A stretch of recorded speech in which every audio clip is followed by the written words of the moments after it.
This is K.M. Weiland, and you are listening to the 184th episode of the Wordplay Podcast.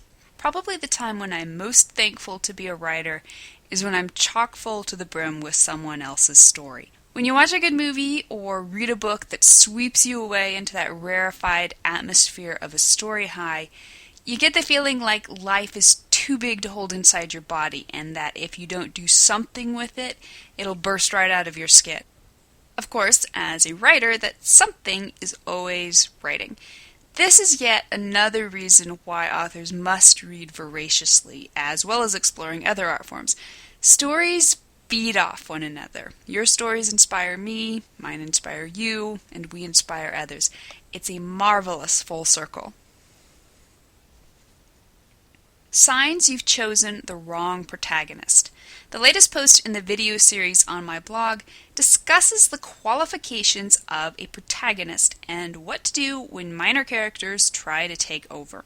To watch it, visit my website at www.helpingwritersbecomeauthors.com. New videos are posted every Wednesday. And now, I hope you enjoyed this week's podcast, the 9th in the series, Structuring Your Story's Scenes. This installment is titled, Options for Dilemmas in a Sequel.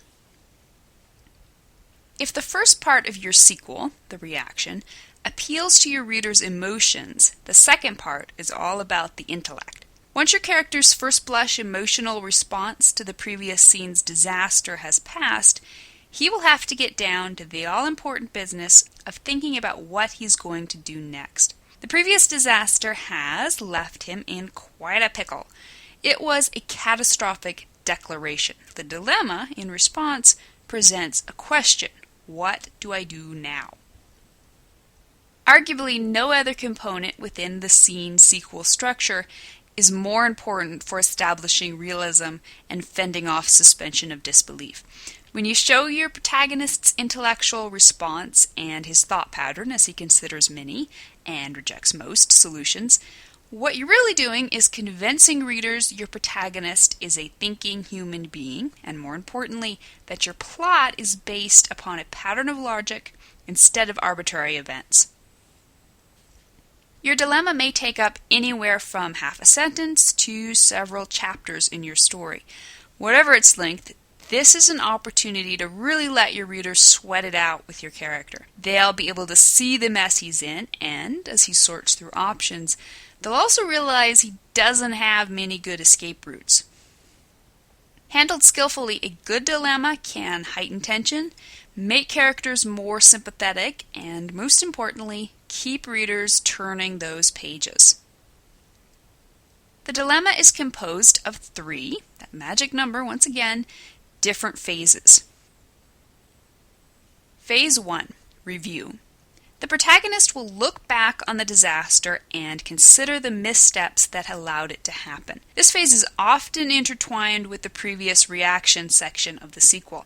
Its length will largely depend on its proximity to the disaster and the pace you wish to set. Sometimes a lengthy recap of the disaster may be repetitious. If readers have just experienced the disaster, they'll hardly need a blow-by-blow recount so soon. However, if the sequel has been separated from the previous scene by a chapter or more, as might be the case if one or more alternating POVs occur in between, a recap will be valuable both in refreshing the reader's memories and in grounding the character's reaction. Phase 2, Analyze. Once your character has progressed past his initial emotional reaction, he will have to take a deep breath, put on the old thinking cap, and start considering the specifics of his problem. The dilemma will always present a question, the gist of which is, how in thunderation do I get out of this mess? But don't settle for generalities. Figure out your character's specific problem/question and make it clear enough that readers could verbalize it themselves if they had to. Your dilemma's question should be as specific as, how do I get out of this snake pit? Or, how do I get Joey to forgive me for lying to him? Or, how can I find money to buy groceries? Phase 3, Plan. Once your character has sufficiently analyzed the problem, he will move into the planning phase, which will then segue right into the next section of the sequel, the decision, which we'll be discussing next week. This phase can occur instantaneously if your character hits upon the right plan right away, or it can occur over the course of several chapters. Your character might experiment with several options, only to cross them off his list of possibilities when they lead him to dead ends.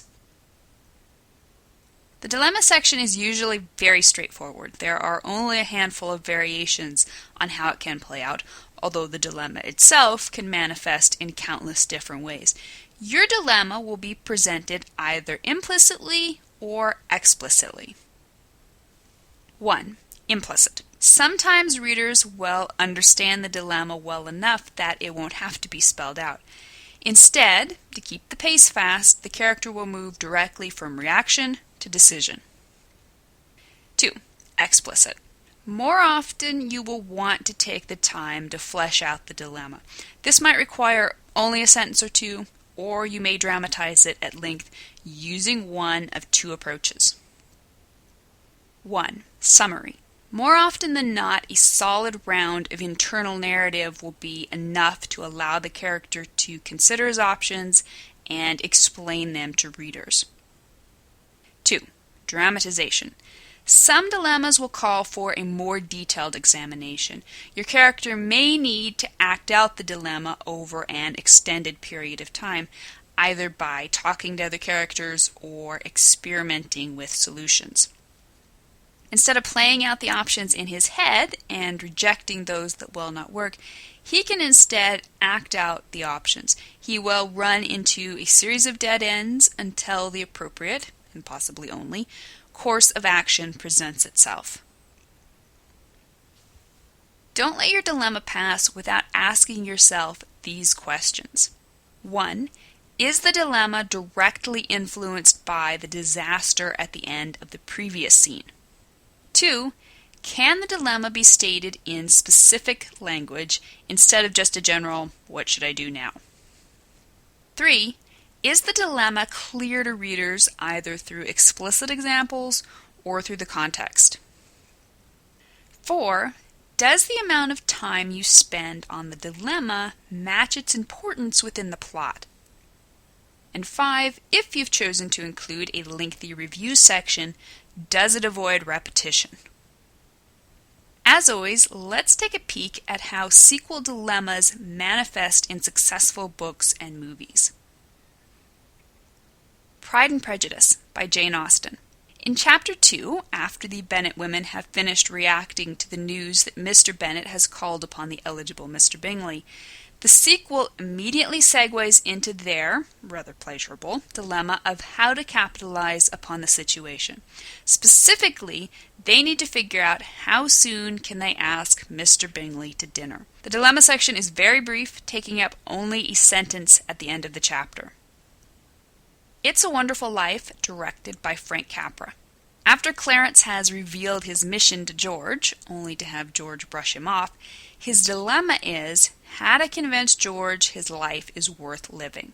He tries, ineffectually, to explain to George the disadvantages of suicide. When George responds by wishing he had never been born, Clarence comes up with a new idea, which he discusses with Joseph. Ender's Game by Orson Scott Card. Ender's dilemma has been clear throughout the chapter that follows his fatal confrontation with the bully Stilson. But when he wakes up the next morning, at the beginning of Chapter 4, the dilemma comes to a specific head. How can he avoid going to school and facing the repercussions of his fight with Stilson? The dilemma is stated in the chapter's opening lines, then backed up through Ender's interaction with his family in the following page of dialogue. Master and Commander, The Far Side of the World, directed by Peter Weir. After the ship has recovered from the immediate effects of their encounter with the French privateer Acheron, Captain Aubrey gathers his officers in his quarters to discuss their options. The dilemma section begins with a recap of the battle, during which the men discuss the Acheron's advantages and the method she used to sneak up on the surprise. The dilemma itself is evident from the context. How do we recover, and where do we go now? A strong dilemma section will drive home to readers that your characters are realistic, thinking human beings. Just as importantly, it will also provide a solid bridge between the previous scene's disaster and the following scene's goal.